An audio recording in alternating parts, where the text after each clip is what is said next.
பொது அறிவு பகுதி 2 சமூக அறிவியல் ஒலி புத்தகம் அத்தியாயம் 3 அரசியல் பாடம் 1 அரசாங்க அமைப்புகள் மற்றும் மக்களாட்சி அறிமுகம் ஒரு அரசாங்கத்தின் முக்கிய நிறுவனம் அரசு ஆகும். இது அரசியல் மற்றும் நிர்வாக குழுக்களைச் சார்ந்த பல உறுப்பினர்களை உள்ளடக்கியதாகும். மக்களுக்கான பொதுநலன் சார்ந்த அரசின் கொள்கைகளை பிரதிநிதித்துவப்படுத்துவதற்கும் செயல்படுத்துவதற்குமான கருவியாக இது திகழ்கிறது. அரசு ஓர் மாநிலத்தின் விருப்பத்தை உணர்ந்து அதனை வெளிப்படுத்தும் விதமாக திட்டங்களை அமைக்கிறது. இந்திய அரசியலமைப்பு மற்றும் சட்டங்களுக்கு உட்பட்ட சட்டமன்ற, நிர்வாக மற்றும் நீதித்துறை அதிகாரங்களை அரசு செயல்படுத்துகிறது. அரசாங்கத்தின் உறுப்புகளாக சட்டமன்றம், நிர்வாகத்துறை மற்றும் நீதித்துறை அமைந்துள்ளன. இவ்வுறுப்புகள் அரசின் செயல்பாடுகளை நடைமுறைப்படுத்துகின்றன. ஒரு அரசின் நிர்வாக செயல்பாடுகளை அரசாங்கம் குறிக்கிறது. அரசு என்பது பொதுமக்கள் சார்ந்த பெரு நிறுவனங்கள், மதம் சார்ந்த கல்வி மற்றும் பிற குழுக்களுக்கு சட்டங்கள் இயற்றி அவற்றை நடைமுறைப்படுத்தும் அதிகாரம் படைத்த ஓர் அமைப்பாகும். உலகின் பல நாடுகள் பல்வேறு வகையான அரசாங்க அமைப்புகளை பின்பற்றி வந்தாலும் இன்றைய உலகம் மக்களாட்சியையே பெரிதும் விரும்புகிறது. உலகளவில் அரசாங்க அமைப்புகள் எவ்வாறு வளர்ச்சியடைந்து இருக்கிறது என்பது பற்றி இப்பாடத்தின் மூலம் கற்றறிவோம். அரசாங்க அமைப்புகள். அதிகாரம் யாரிடம் உள்ளது என்பதைப் பொறுத்து ஒரு நாட்டின் ஆட்சி அமைகிறது. பல்வேறு வகையான அரசாங்கங்கள் இருக்கின்றன. அவை உயர்குடியாட்சி, முடியாட்சி, தனிநபர் ஆட்சி, சிறுகுழு ஆட்சி, மதகுருமார்கள் ஆட்சி, மக்களாட்சி மற்றும் குடியரசு. உயர்குடியாட்சி அரிஸ்டாக்ரசி. உயர்குடி ஆட்சி அதிகாரத்தில் அதிகாரம் சிறப்புரிமைகள் பெற்ற ஆளும் வர்க்கத்தினரிடம் காணப்படுகிறது. எடுத்துக்காட்டு: இங்கிலாந்து, ஸ்பெயின். முடியாட்சி மொனார்கி. ஒரு நபர், வழக்கமாக அரசர், ஆல் அமைக்கப்படும் அரசாங்கமே முடியாட்சி, அரசியலமைப்பு முடியாட்சி எனப்படும். எடுத்துக்காட்டு: பூடான், ஓமன், கத்தார். தனிநபர் ஆட்சி ஆட்டோகிரசி. முழு அதிகாரம் கொண்ட ஒரு நபரால் அமைக்கப்படும் அரசாங்கமே தனிநபர் ஆட்சி ஆகும். எடுத்துக்காட்டு: வட கொரியா, சவுதி அரேபியா. சிறு குழு ஆட்சி ஒலிகார்கி. மக்களின் சிறிய குழு ஒன்று ஒரு நாட்டையோ அமைப்பையோ கட்டுப்படுத்துவதே சிறு குழு ஆட்சி எனப்படும்.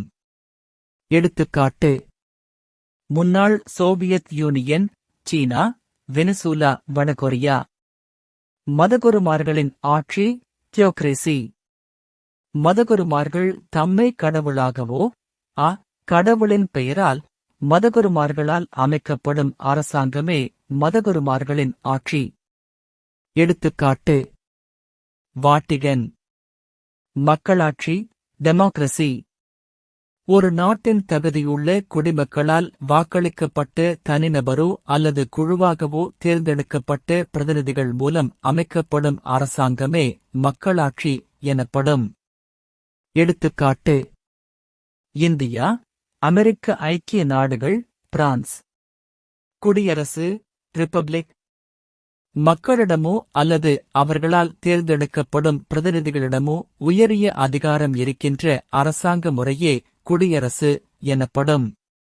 இவ்வகை அரசாங்கத்தில் ஒரு முடிமன்னரை காட்டிலும் மக்களால் தேர்ந்தெடுக்கப்பட்ட நியமிக்கப்பட்ட குடியரசுத் தலைவர் இருப்பார்.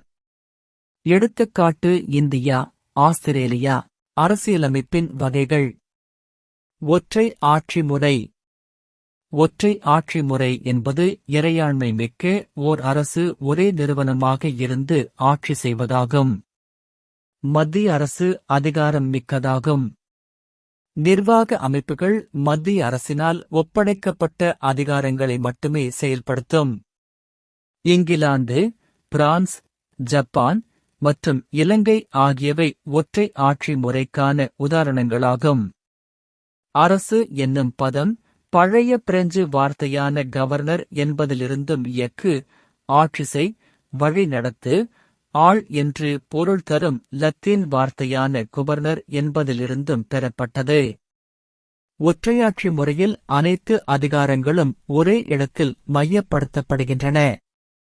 ஆனால் கூட்டாட்சி அரசு முறையில் அதிகாரமானது மத்திய அரசு மிகவும் பழமையான அரசாங்கம் எது? ஐக்கிய பேரரசு காணப்பட்ட முடியாட்சி அமைப்பே மிகவும் பழமையான அரசாங்கம் ஆகும்.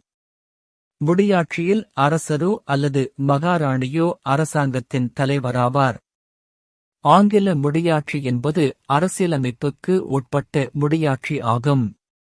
அதாவது அரசின் தலைமையாகவே இருந்தாலும் சட்டமியற்றும் வல்லமை தேர்ந்தெடுக்கப்பட்ட நாடாளுமன்றத்திடமே உள்ளது மற்றும் அதன் அமைப்புப் பிரிவுகளுக்குள்ளும் பகிர்ந்தளிக்கப்படுகிறது. ஒற்றையாட்சி முறை அரசியலமைப்பிலும் அதிகாரப் பரவலாக்கம் இருக்கக்கூடும். ஆனாலும் அதனை கூட்டாட்சி முறை எனக் கொள்ளலாகாது. ஒற்றை ஆட்சி முறையின் நிறைகள் சிறு நாடுகளுக்கு பொருத்தமானது.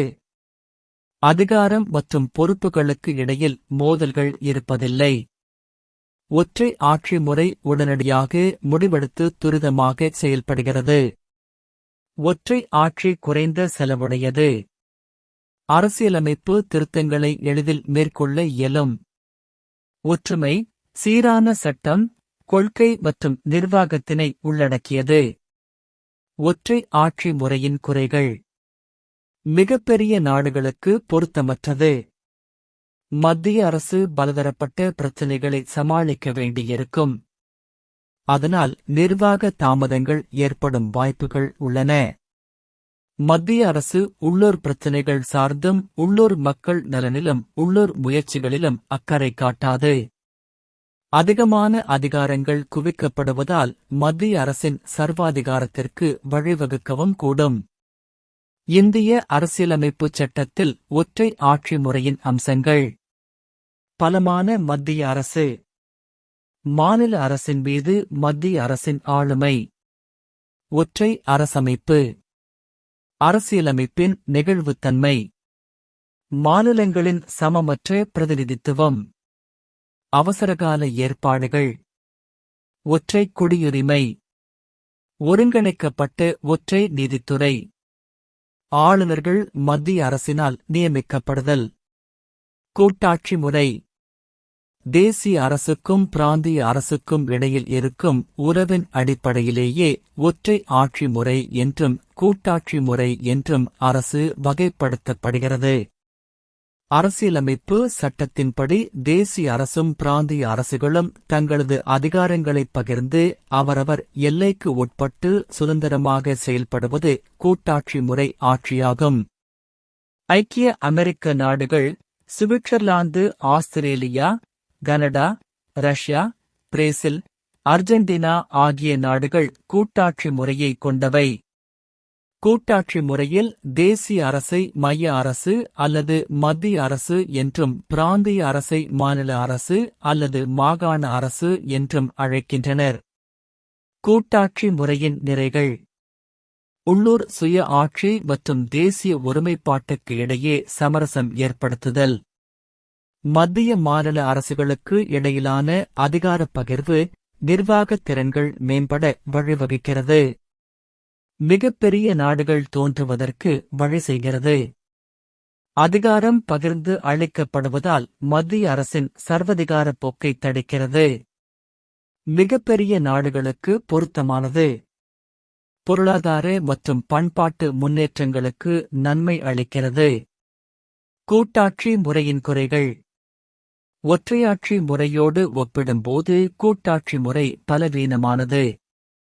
கூட்டாட்சி முறை அதிக செலவினம் கொண்டது. பிராந்திய போக்குகள்தான் பொதுவாக காணப்படும். நிர்வாக சமநிலையில் குறைபாடுகள். தேசிய ஒருமைப்பாட்டிற்கு அச்சுறுத்தல். அதிகாரப் பகிர்வில் மத்திய மாநில அரசுகளுக்கு இடையே முரண்பாடு உருவாகிறது. இரட்டை குடியுரிமை. மாறிவரும் தேவைகளுக்கு ஏற்ப மாற்றி அமைக்க இயலாது திடமான அரசியலமைப்பு. வெளியுறவுக் கொள்கைகளில் சில நேரங்களில் மாநில அரசுகள் தடைகளை ஏற்படுத்துகின்றன. ஒற்றையாட்சி முறை மற்றும் கூட்டாட்சி முறைகளுக்கு இடையேயான வேறுபாடுகள். ஒற்றையாட்சி முறை ஒரே ஒரு அரசு அல்லது துணைக்குழுக்கள். பெரும்பாலும் ஒரே குடியுரிமை. துணைக்குழுக்கள் தன்னிச்சையாக செயல்பட இயலாது. அதிகாரப் பகிர்வு இல்லை. மையப்படுத்தப்பட்ட அதிகாரம். கூட்டாட்சி முறை. இரண்டு நிலையில் அரசாங்கம். இரட்டை குடியுரிமை. கூட்டாட்சியின் குழுக்கள் மத்திய அரசுக்கு உட்பட்டவை. அதிகாரப் பகிர்வு. அதிகாரப் பரவல். இந்திய அரசியலமைப்பில் கூட்டாட்சி முறையின் அம்சங்கள். இரட்டை அரசாங்கம். எழுதப்பட்ட அரசியலமைப்பு. அதிகாரப் பகிர்வு. அரசியல் அமைப்பின் உயர் அதிகாரம். நாட்டின் உச்சபட்ச சட்டமாக அரசியலமைப்புச் சட்டம் விளங்குகிறது. மத்திய மாநில அரசுகளால் இயற்றப்படும் சட்டங்கள் அதன் விதிகளுக்கு உட்பட்டு அமைதல் வேண்டும். நெகிழும் தன்மையற்ற அரசியல் அமைப்பு. சுதந்திரமான நீதித்துறை. 2 அவை ஆட்சி. நாடாளுமன்ற ஆட்சி முறை. நவீன மக்களாட்சி முறைகளை நாடாளுமன்ற ஆட்சி முறை, அதிபர் மக்களாட்சி முறை என இரு வகைகளாக பிரிக்கலாம். நிர்வாக மற்றும் சட்டமன்ற அமைப்புகளுக்கு இடையே உள்ள தொடர்பின் தன்மையைப் பொறுத்து அரசுகள் இவ்விரு வகைகளாக பிரிக்கப்படுகின்றன. நாடாளுமன்ற ஆட்சி முறையில் சட்டமன்றத்தில் கொள்கைகள் மற்றும் செயல்களுக்கு நிர்வாகத்துறை பொறுப்பேற்கிறது. நாடாளுமன்ற ஆட்சிமுறை அமைச்சரவை அரசாங்கம் அல்லது பொறுப்பு அரசாங்கம் அல்லது வெஸ்ட்மினிஸ்டர் அரசாங்க மாதிரி என பல்வேறு பெயர்களில் அழைக்கப்படுகிறது. இவ்வகை ஆட்சிமுறை பிரிட்டன், ஜப்பான், கனடா, இந்தியா போன்ற நாடுகளில் காணப்படுகிறது. நாடுகள் நாடாளுமன்றங்களின் பெயர்கள் Israel Knesset, Germany Bundestag, Denmark Folketing, Norway Storting, ஐக்கிய அமெரிக்க நாடுகள் Congress, Japan Diet, Britain Parliament. நாடாளுமன்ற ஆட்சி முறை நிறைகள். சட்டமன்றம் மற்றும் நிர்வாகத்துறைக்கு இடையிலான இணக்கம். பொறுப்பான அரசாங்கம். சர்வாதிகாரத்தை தடுக்கிறது. பரவலான பிரதிநிதித்துவம். குறைகள். நிலையற்ற அரசாங்கம். தொடர்ச்சியற்ற கொள்கைகள். அமைச்சரவையின் சர்வாதிகாரம். அதிகாரங்களை பிரிப்பதில் உள்ள சிக்கல்கள். நாடாளுமன்ற ஆட்சி முறையின் அம்சங்கள். பெயரளவில் மற்றும் உண்மையான நிர்வாகிகள். பெரும்பான்மை கட்சி ஆட்சி. கூட்டுப் பொறுப்புணர்வு. இரட்டை உறுப்பினர். பிரதம மந்திரியின் தலைமை. அதிபர் மக்களாட்சி முறை. அதிபர் மக்களாட்சி முறை என்பது சட்ட மன்றத்திற்கு பொறுப்பில்லாததாகவும் நாடாளுமன்றம் அற்றதாகவும் நிலைத்த நிர்வாக அற்றதாகவும் நிலைத்த நிர்வாக அமைப்பு உடையதாகவும் இருக்கும்.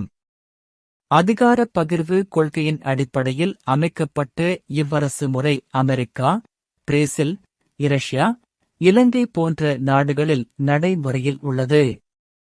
அதிபர் மக்களாட்சியின் அம்சங்கள். அமெரிக்க அதிபர் மாகாணம் மற்றும் அரசின் தலைவராக திகழ்கிறார். அரசின் தலைவர் என்பது ஒரு பெயரளவிற்கான பதவியாகும். அரசாங்கத்தின் தலைவராக நிர்வாக அமைப்புகளுக்கு தலைமை தாங்கி வழிநடத்துகிறார். அமெரிக்க அதிபர் வாக்காளர் மன்றத்தினால் 4 ஆண்டுகளுக்கொருமுறை தேர்ந்தெடுக்கப்படுகிறார். ஒரு கடுமையான அரசியலமைப்பு சட்டத்திற்கான குற்றச்சாட்டு இருந்தால் மட்டுமே நாடாளுமன்றத்தால் பதவி இறக்கம் செய்ய முடியும். அதிபர் அமைச்சரவையின் உதவியோடு ஆட்சி புரிகிறார் அல்லது அமைச்சரை சார்ந்த கிச்சன் கேபினட் என்று அழைலாசனை. இது தேர்ந்தெடுக்கப்படாத துறை சார்ந்த செயலர்களைக் கொண்ட சிறு ஆலோசனை அமைப்பு ஆகும். அதிபரால் தேர்ந்தெடுக்கப்பட்டு நியமனம் செய்யப்படும் இவர்கள் அதிபருக்கு மட்டுமே எந்த நேரத்திலும் செய்யப்படுவதற்கு இருப்பார்கள். கடமைப்பட்டவர்களாகவும் பதவியிறக்கம் உட்பட்டவர்களாகவும்.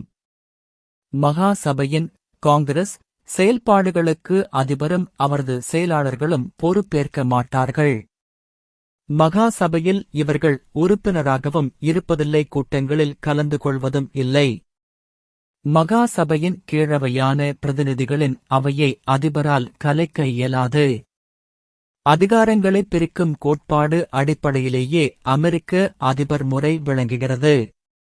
அரசின் நிர்வாகத்துறை மற்றும் சட்டமன்ற, நீதித்துறை அதிகாரங்கள் மூன்றும் தனியாக பிரிக்கப்பட்டு சுதந்திரமாக இயங்கும் அமைப்புகளாகும். அதிபர் மக்களாட்சி ஆட்சி முறையின் நிறைகள். ஜனநாயகமானது. அதிபரின் முறையான கட்டுப்பாடு. முடிவெடுத்தலை மேம்படுத்துதல். மாகாண அரசாங்கம். குறைகள். சர்வாதிகாரமாக சிதையும் வாய்ப்பு. நிர்வாக மற்றும் சட்டமன்றத்திற்கு இடையிலான இணக்கமற்ற உறவு.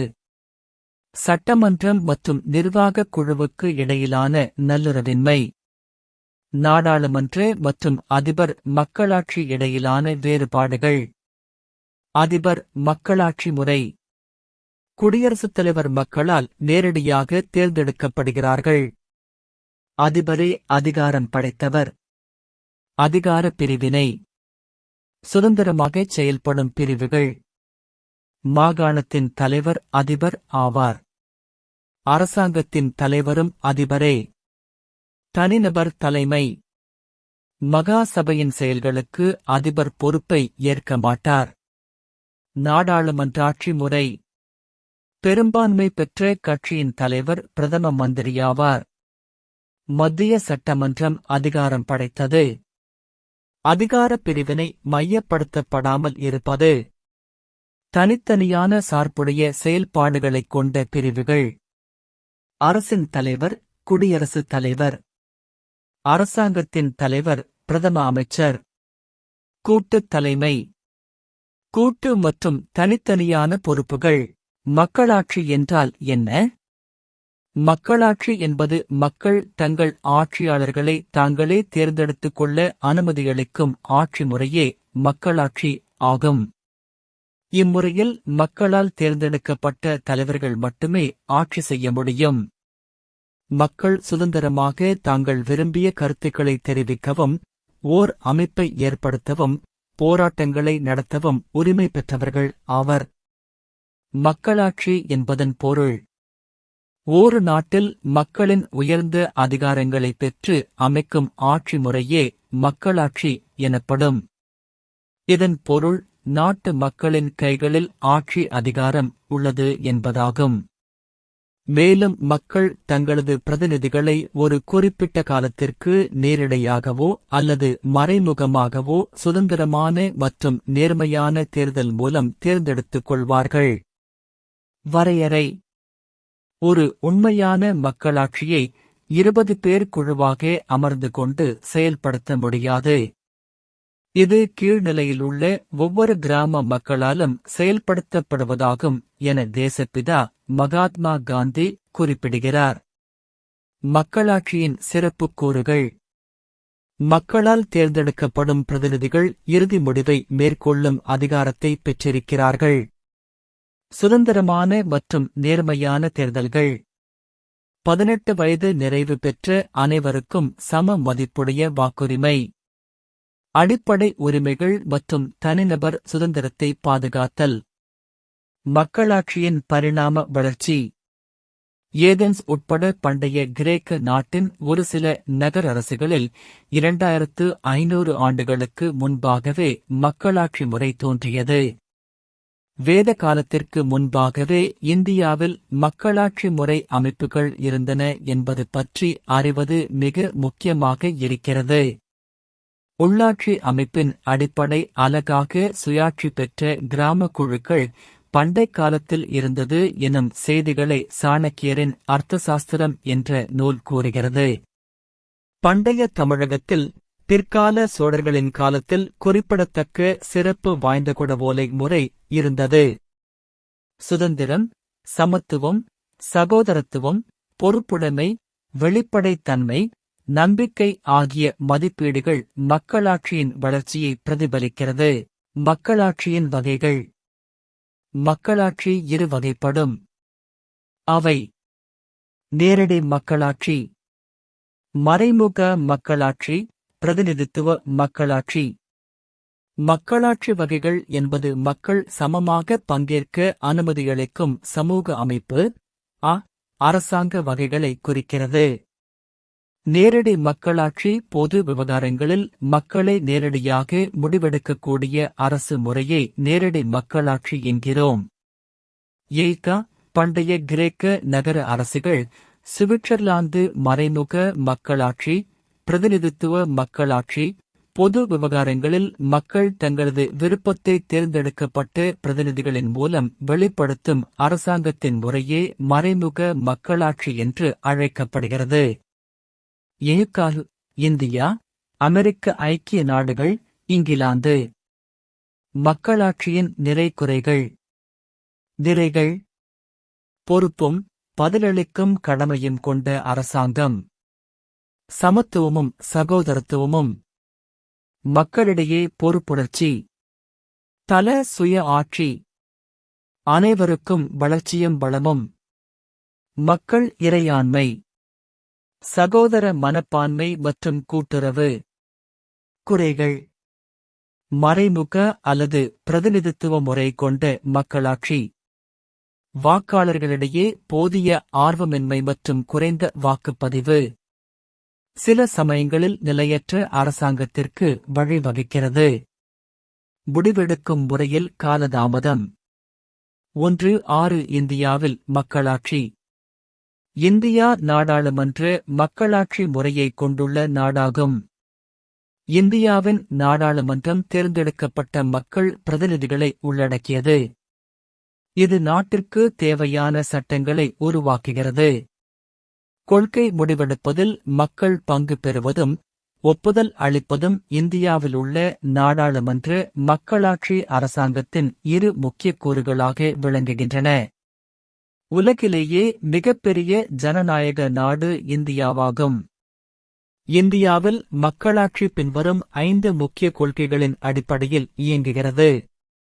அவை இறையாண்மை, சமதர்மம், மதச்சார்பின்மை, மக்களாட்சி மற்றும் குடியரசு.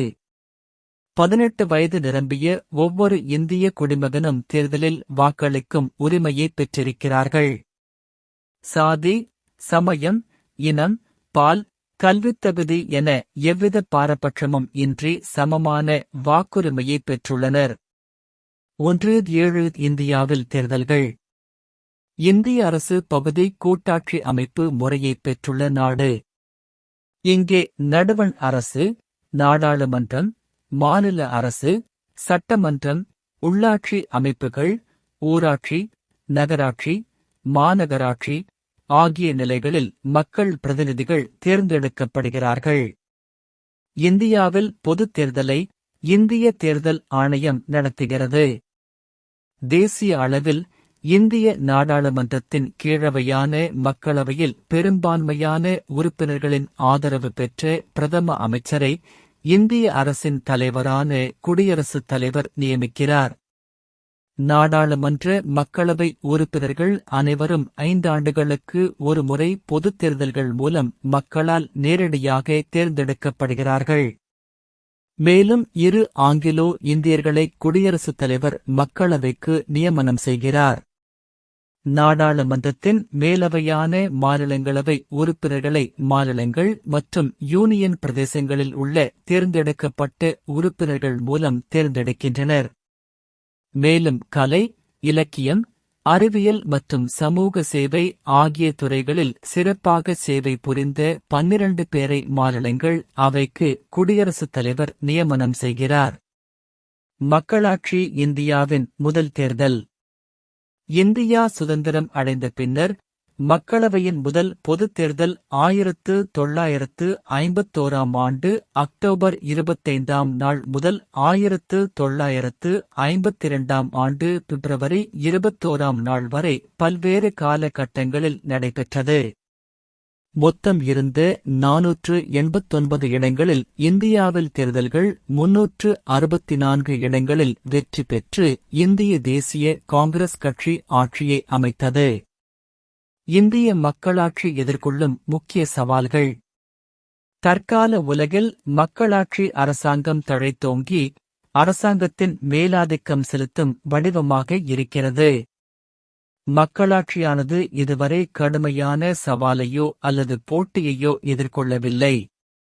கடந்த 100 ஆண்டுகளில் உலகெங்கிலும் மக்களாட்சி விரிவடைந்து வளர்ந்து வருகிறது. இந்தியாவில் மக்களாட்சி எதிர்கொள்ளும் முக்கிய சவால்கள் பின்வருமாறு காணலாம்.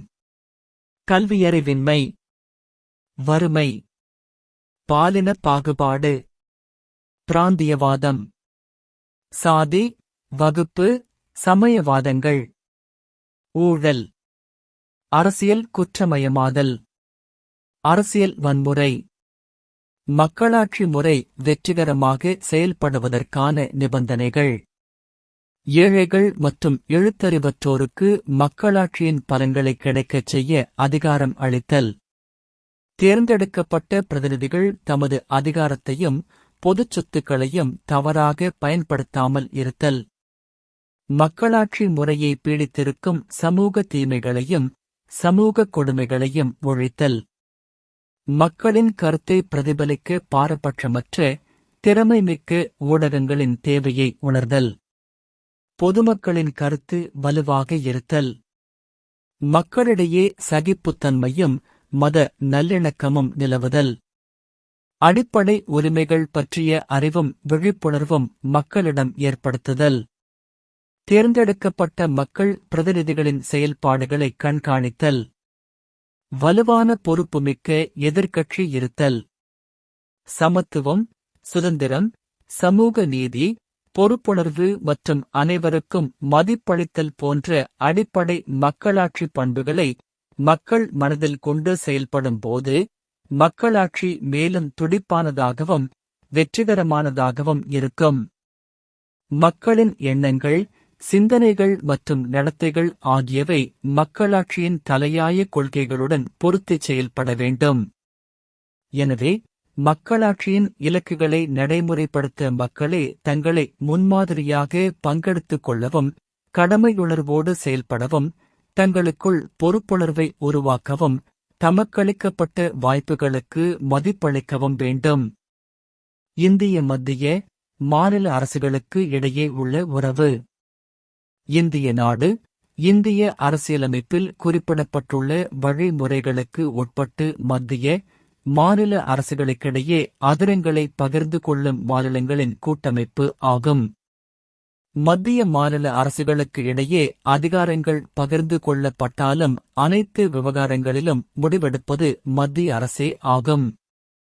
மத்திய மாநில அரசுகளுக்கு இடையேயான உறவு என்பது சட்டமன்ற உறவுகள் பிரிவுகள் 245 முதல் 255 வரை.